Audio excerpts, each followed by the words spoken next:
Earnings season is coming up, and the market is starting to respond already. Analysts have actually been raising their earnings estimates ahead of this earnings season, unlike before. And that's not necessarily a good thing for the market, as it's typically a contrary indicator. Analysts have a tendency to cut their estimates more as earnings season approaches, and that tends to be a rally setup. We saw that back in April when the market rallied like 9% on earnings season, which was a little unusual. Expectations are really high this time because the economy is so good. That is not always a good thing in terms of how the market reacts to earnings, ironically. So I think the upcoming quarter is going to be a volatile, choppy earnings season, but I think the earnings are going to be very, very good. The biggest evolution in the last few months has been the amount of group rotation that has been happening. Some of the Magnificent Seven names and chip stocks have seen money move out of them, in part to fund SpaceX investments and to rotate into industrials, financials, and healthcare. The financials have been really robust. The Financial Select Sector ETF XLF hit a new high as the big banks reported strong earnings. The biggest upside surprise was Goldman Sachs, given the amount of its business tied to trading and investment banking, both of which have been forceful. JPMorgan, Bank of America, Wells Fargo, and Citi also climbed after reporting forceful earnings. Perhaps the biggest surprise was hearing Jamie Dimon, who has been pretty bearish, or at least cautious, about the economy for the past 2 years, talk about a potential economic typhoon that never materialized. He is very bullish on the economy right now. I'm kind of skeptical of that shift too, and I think that's one of the reasons why this earnings season will probably be a sell the news event, especially in the technology space. The bank's profits have also looked so strong because they have been able to reduce their reserves for loan losses, as the economy is still healthy. Banks typically hold reserves to cover future loan losses, and these reserves are subtracted from earnings, affecting the bottom line directly. Instead, they are burning down those reserves this quarter, providing a short-term boost to earnings. It's like giving the bottom line a shot of B12. While pre-market traders sold the news, bank stocks went higher when investors saw the real numbers. We are seeing strength in consumer banking and investment banking and in trading, especially in the bond market, given all the volatility we have experienced recently. Financials are definitely something I'd be buying the dip on. I wouldn't chase the strength after these moves, but the earnings we're seeing reflect how strong the economy is right now. Historically, when analysts raise their earnings estimates into earnings season, there's actually better than a 50% chance that earnings season is a net negative for the market. And at the same time as this is happening, we're sitting close to all-time highs in the S&P 500, but we haven't been able to break through. The S&P is flat to slightly down as we record these events, despite inflation numbers that came in much better than expected and great earnings from the major banks. We've made some progress, and with the move to groups, there are leadership roles outside of technology, but technology is still the main focus for investors. I think that's why we'll see a sell the news reaction in there. The good news is that I also think it will create opportunities to buy. This is not a normal earnings season. The investors are playing 3D chess in terms of managing the expectations, whether companies are going to meet or beat those expectations or not, and how traders and investors are going to react after that. And that's why I expect a lot of volatility and choppy market action despite very strong earnings. It is also important to realize that the Magnificent Seven has become something else and separate from software and semiconductor stocks. Technology is a two-party system, more or less, today. On one hand, you have the legacy tech titans, Microsoft, Apple, Amazon, and Google, and companies like Oracle, which I'm putting in too, as they are some of the hyperscalers building out data center capacity that they are hoping to monetize down the road, spending hundreds of billions of dollars. If you look at the power gauge, which combines the fundamental and technical analysis, only Apple and Meta are the stocks in that group with bullish ratings right now. Tesla stock gets a bearish rating. Oracle is going down. Nvidia is not looking too strong right now. So the mega-cap tech space has gotten very selective, but the chip stocks are performing differently.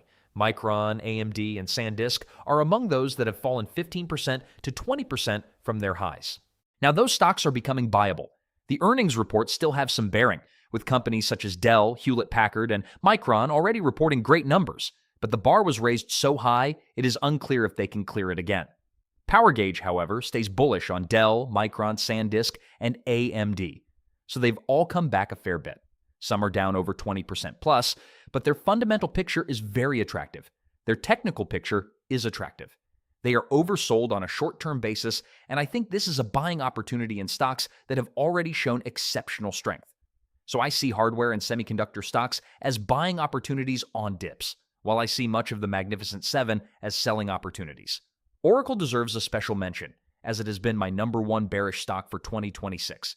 It went from about 140 to 240, and I was very skeptical, and now it is at a fresh 52-week low. We have the capacity to meet our future needs with Oracle's investment of $300 billion in OpenAI. The problem is that OpenAI has pushed back its anticipated IPO from 2026 to 2027 as it continues to bleed money in its quest for a $1 trillion valuation. I don't think it's going to get to that valuation, and that leaves Oracle having bet big on a horse that's starting to fade. I don't believe Oracle is a buy-the-dip opportunity. That was what we used to call trying to catch a spear. It's very hard work to come out healthy. At some point, Oracle's story could change if it returns to its core business of database software and the other businesses it already owns. But I think it made the wrong decision here. Nvidia is another interesting case, and if you look at its last 4 earnings reports, they were all blowouts, but the stock sold off 5% to 10% each time because the good news was already priced in. Nvidia had rallied to over 230 in May before slipping to a low of 190. The power gauge still likes Nvidia overall, but technically it is in a downtrend. It needs to get back above 210 fast to reassert an uptrend, and it's fighting that resistance at the moment. If it can't get back to that level before earnings, it's on the weak side going into the report. The script has remained the same: excitement and anticipation ahead of earnings, followed by a sell the news reaction from the stock. The real opportunity going forward is in small and mid-cap stocks, looking beyond large-cap technology. The S&P 500 Value Index, which tracks value stocks in the S&P 500, has already seen a big breakout. The index has gained roughly 15% over the past 3 months, which is not only unusual, but also a good sign for small and mid-cap stocks historically. Investors still have to be choosy, and that's where the power gauge comes in especially handy. We can run through the 400-odd companies in the S&P Midcap Index and find the real gems not only in technology, but also in banking, energy, and other sectors. Which brings us to SpaceX, because there's a big lesson there. The last time we talked about the company, about a month ago, it added a major risk to its IPO prospectus. Investors wanted a Starlink-driven space growth story, but SpaceX has focused more on its ambitions to be an AI company. This isn't what people signed up for, and investors who bought shares in the aftermarket above 200 are now deep underwater as the stock has touched new lows. I think SpaceX could really bottom out in 6 months. Time in the clink is the answer to this. Generally, after a company goes public, insiders can't sell their shares for about 6 months. We saw it with Facebook in 2012, and we will see it again with SpaceX. Investors that bought in post-IPO may have to ride it out. The market has slowly caught on that management wants to see SpaceX become an AI giant, and I think that disconnect between expectations and reality has become one of the biggest reasons the stock has struggled.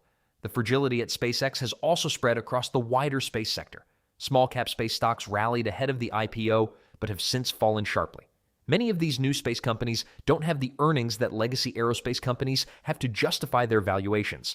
SpaceX is clearly the alpha dog in the industry, and the rest of the industry tends to follow. It's all about what Elon Musk wants SpaceX to be. There's been a lot of profit-taking across the sector at the moment. You had the big build-up before the IPO, and then the letdown after that. Investors need to take a careful look at the companies they own and ensure fundamentals are strong. I am bullish on one area, and that is the underfollowed small and mid-cap universe. These companies don't have a lot of analyst coverage, so they tend to get more follow-through when they have great earnings. Picture a company with 3 analysts on it, and they report blowout numbers. Then more brokerages and investment banks start covering and recommending the stock. The regional firms like Raymond James and Piper Sandler are the first ones to find these companies, but then the bigger firms come in. That's why successful earnings reports in the small and mid-cap space often create momentum that carries on as new buying interest arises.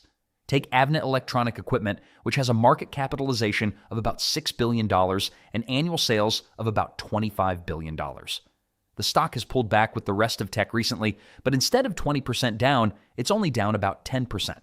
It has a bullish power gauge rating, and its ticker is AVT. After reporting strong earnings, the stock traded around 77 in April and slowly climbed to about 94 over the next 2 months. That's a much more typical pattern for successful mid-cap companies that generate good earnings. And also, this earnings season is right in front of the midterm election timeframe going into September and October.